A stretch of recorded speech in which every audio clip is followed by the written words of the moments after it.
उनके जीवन में कोई व्यसन ना हो, बीड़ी ना पिए, सिगरेट ना पिए, गुटखा ना खाएं, शराब ना पिए, अफीम का कश न लगाएं, मारीजुआना का कश न लगाएं, किसी भी तरह का कोई व्यसन ना करें। कि अगर आप व्यसन में फंसेंगे तो आप समाज में कोई आदर्श प्रस्तुत नहीं कर सकेंगे, और अगर आप समाज में आदर्श प्रस्तुत नहीं कर सकते तो कोई आपकी बात सुनेगा नहीं, मानेगा नहीं। और अगर समाज का व्यक्ति आपकी बात सुनेगा नहीं, मानेगा नहीं, तो आपकी बातों का वजन नहीं होगा और आप जो करना चाहते हैं वो काम नहीं होगा आपसे। इसलिए आप पूरी तरह से व्यसन मुक्त हों। शराब ना पिएं, गुटखा ना खाएं, बीड़ी सिगरेट ना पिएं, तंबाकू ना खाएं, किसी तरह की कोई जहरीली दवा का कश ना लेना शुरू करें। और अगर ले रहे हैं या ऐसा कोई व्यसन कर रहे हैं तो जल्दी से जल्दी इस व्यसन से आप मुक्त हो जाएं, ये बहुत आवश्यक है आपके लिए।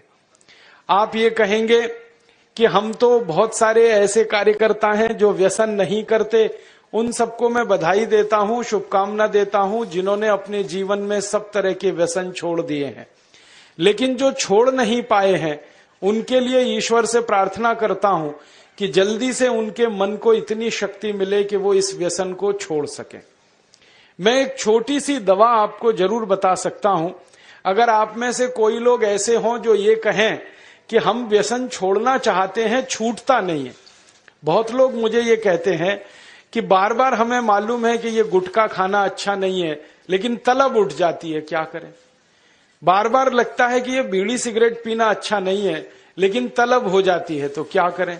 हमें मालूम है कि शराब पीना अच्छा नहीं है, लेकिन तलब आ जाती है, तो क्या करें। तो आपको बीड़ी सिगरेट की तलब ना आए, गुटखा खाने की तलब ना लगे, तंबाकू खाने की तलब ना हो, शराब पीने की तलब ना हो, इसके लिए एक छोटा सा उपाय बताता हूं जो बहुत आसान है, आप आसानी से कर सकते। पहला उपाय तो ये है कि जिनको बार बार तलब लगती है और जो अपनी तलब पर कंट्रोल नहीं कर पाते, नियंत्रण नहीं कर पाते, इसका माने उनका मन कमजोर है। और परम पूजनीय स्वामी जी कहते हैं कि मन को मजबूत बनाओ।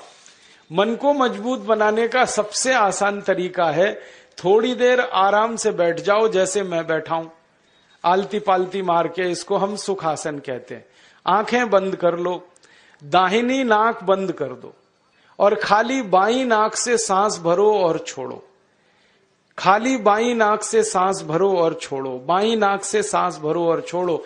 जिसको हम लोग चंद्र नाड़ी कहते हैं उसको सक्रिय कर दो। जितनी ज्यादा सक्रियता आपके चंद्र नाड़ी की होती जाएगी, मन की शक्ति आपकी अपने आप बढ़ती चली जाएगी और आप इतने संकल्पवान हो जाएंगे जो आसानी से कोई भी बात ठान लेंगे तो उसको बहुत आसानी से कर डालेंगे। ये एक तरीका है, बहुत आसान है, ये भी प्राणायाम का ही तरीका है। दूसरा एक तरीका है कि आपके घर में एक आयुर्वेदिक औषधि है जिसको आप सब जानते हैं और पहचानते हैं। हम उसका बहुत इस्तेमाल करते हैं लोगों का व्यसन छुड़वाने में, और उस औषधि का नाम है अदरक। अदरक हम सबके घर में है। इस अदरक के टुकड़े कर लो छोटे छोटे, उसमें नींबू निचोड़ दो, थोड़ा सा काला नमक मिला लो और इसको धूप में सुखा लो, सूरज की धूप में इसको सुखा लो। सूखने के बाद जब इसका पूरा पानी खत्म हो जाए, ये अदरक के टुकड़े हमेशा अपनी जेब में डाल के रखो। जब भी दिल करे कि तंबाकू खानी है, गुटखा खाना है, बीड़ी सिगरेट पीनी है, तो आप एक अदरक का टुकड़ा निकालो, मुंह में डालो, उसका चूसने का काम शुरू कर दो। और ये अदरक ऐसी अद्भुत चीज है, इसको दांत से काटो मत, तो सवेरे से शाम तक ये मुंह में आपके सुरक्षित रहता है। इसको चूसते रहो, आपको गुटखा खाने की याद ही नहीं आएगी, आपको बीड़ी सिगरेट पीने की तलब ही नहीं आएगी और दारू की तलब भी छूट जाएगी। बहुत आसान है, कुछ भी मुश्किल नहीं है। फिर से बता देता हूं, अदरक ले लो, छोटे टुकड़े कर लो, नींबू निचोड़ लो, फिर उसमें काला नमक मिला लो, धूप में सुखा लो। सुखाने के बाद वो तैयार हो गया। तैयार होके इसको जेब में रखो, पुड़िया बना के रखो, डिब्बी में रखो, जैसे भी है जेब में रखो। जब दिल में तलब उठे, बीड़ी पीना, सिगरेट पीना, दारू पीना, गुटखा खाना, एक गुटखा माने एक टुकड़ा इस अदरक का निकाल के जीभ पे रखो, चूसना शुरू कर दो। जैसे ही वो रस आपके लार में घुलना शुरू हो जाएगा, आप देखना इसका चमत्कारिक असर होगा। आपको फिर गुटखा, बीड़ी, सिगरेट, तंबाकू, दारू याद ही नहीं रहेगी। सवेरे से शाम तक चूसते रहो, और जो 2, 4, 10 दिन, 15 दिन, 20 दिन लगातार कर लिया तो हमेशा के लिए व्यसन आपका छूट जाएगा। आप बोलेंगे ये अदरक में ऐसी क्या चीज है? ये अदरक में एक रासायनिक तत्व है जिसको हम रसायन शास्त्र की भाषा में, केमिस्ट्री में कहते हैं सल्फर। अदरक में सल्फर बहुत अधिक मात्रा में है। जब हम अदरक चूसते हैं तो वो सल्फर है जो अदरक का निकल के हमारी लार के साथ मिलके अंदर जाने लगता है। और ये सल्फर जब खून में घुलने लगता है तो ये सल्फर कुछ ऐसे शरीर में हार्मोन्स को, कुछ ऐसे अंदर अंतःस्रावी ग्रंथियों को सक्रिय कर देता है जो व्यसन नहीं करने के लिए आदमी को प्रेरित करती है। जो विज्ञान की रिसर्च है आज तक सारी दुनिया में, वो ये कहती है कि कोई भी आदमी व्यसन के अधीन जब जाता है तब जब सल्फर की मात्रा उसके शरीर में बहुत कम हो जाती है तो उसको बार बार तलब लगती है, बीड़ी की, सिगरेट की, गुटखे की, तंबाकू की। तो सल्फर की मात्रा आप पूरी कर दो बाहर से, ये तलब खत्म हो जाती है। इसका मैंने हजारों लोगों पर परीक्षण किया है और बहुत अच्छे सुखद परिणाम है।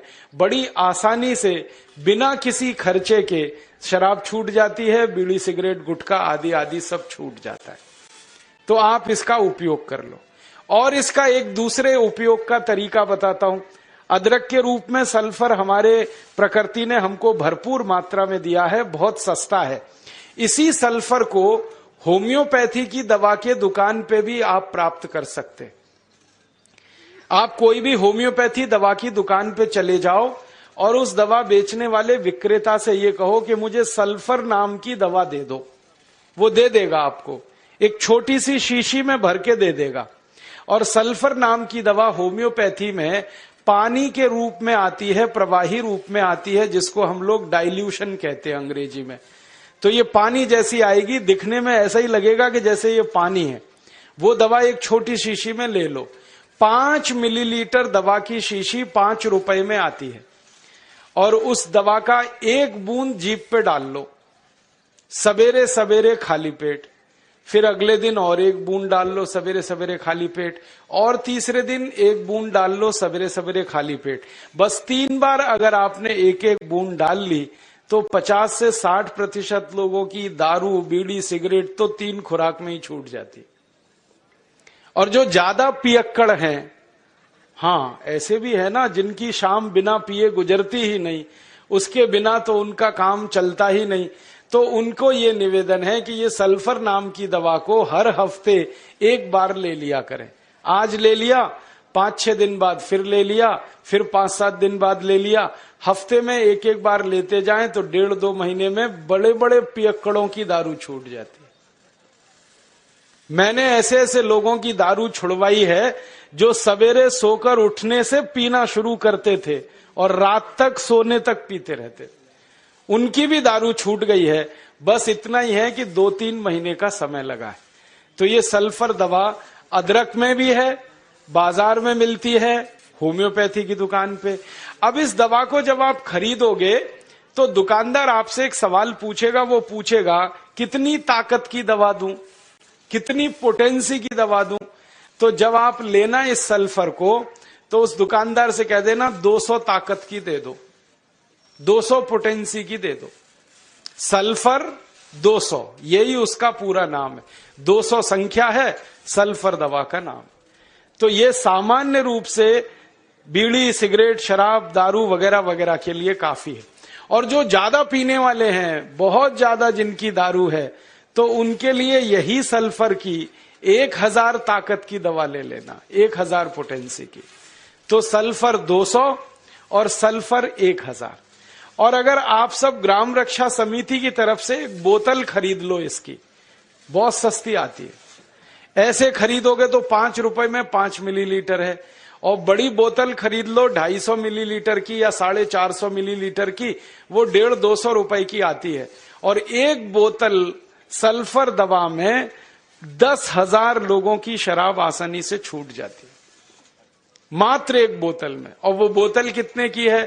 250-250 रुपए की, और 10,000 लोगों के लिए वो काम आ जाती है। और कभी कभी इस दवा को और अच्छे तरीके से इस्तेमाल करना हो तो एक बूंद सल्फर को पानी में डाल देना, जो पीने वाला पानी है, और वो पानी जो शराबी लोग हैं, जो पियक्कड़ लोग हैं, जो व्यसन करने वाले लोग हैं, उनको पिला देना। ये पानी में और अच्छे से काम करती है। कई बार तो मैंने ऐसा भी किया है कि एक बाल्टी पानी ले लिया, उसमें एक बूंद डाल दिया, अब वो पूरा पानी ही दवा हो गया, उसमें से एक एक चम्मच पिला दिया लोगों को, तो भी व्यसन उनके छूट जाते हैं। तो एक बता दिया मैंने आपको अदरक, उसका इस्तेमाल करना है व्यसन छोड़ने के लिए, और दूसरा बता दिया मैंने आपको सल्फर, जो होम्योपैथी में है, एक 200 ताकत की, एक 1000 ताकत की। और पहली बात जो सबसे पहले मैंने बताई कि मन को थोड़ा मजबूत कर लो, तो बाईं नाक से सांस लेना, बाईं नाक से सांस निकालना 5 मिनट रोज सुबेरे भी अगर आपने कर लिया तो आपके जीवन से सब तरह की कमजोरी मन की खत्म हो जाएगी और व्यसन छोड़ना आपके लिए बहुत आसान हो जाएगा।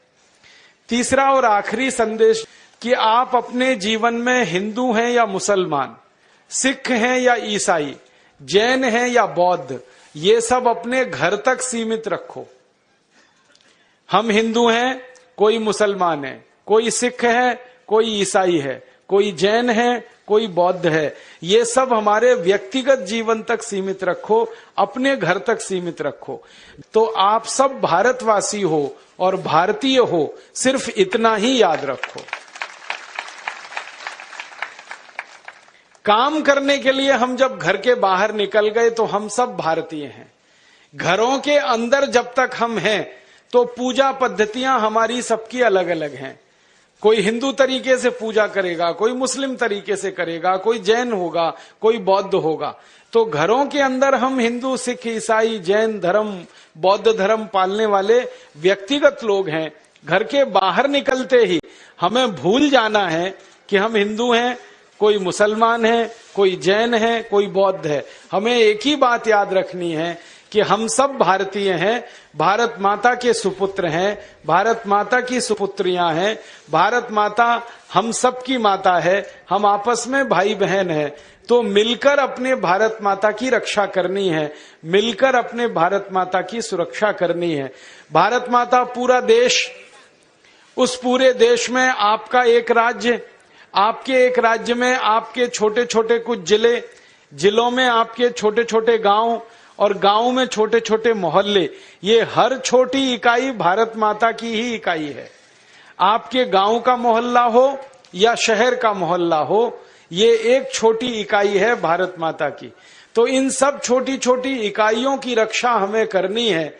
ये संकल्प हमें लेके काम करना है कि हम भारतवासी हैं, अपनी भारत माता की भूमि की एक एक इंच जमीन की रक्षा हमें करना है, अपराधियों से, उन सब लोगों से जो देश को तोड़ने के काम में लगे हैं, विघटन करना चाहते हैं इस देश का, इस देश को नुकसान पहुंचाना चाहते हैं। तरीके उनके कुछ भी हों, हमें उनके तरीकों को नाकामयाब बनाना है, असफल बनाना है, और अपने संकल्पों को सफल बनाना है और सार्थक बनाना है। पहला संदेश कि आप सब निरोगी हों, रोग मुक्त हों, चिकित्सा पर आपको कोई पैसा खर्च ना करना पड़े, ज्यादा दवाएं आपको ना खानी पड़े, उसके लिए योग प्राणायाम करें। दूसरा संदेश, आप व्यसन मुक्त हों, किसी भी तरह के व्यसन में ना फंसें। और तीसरा और आखिरी संदेश कि हम सब सार्वजनिक जीवन में भारतीय बने, व्यक्तिगत जीवन में हिंदू मुसलमान कुछ भी हो, भारतीय होकर इस देश के लिए काम करें।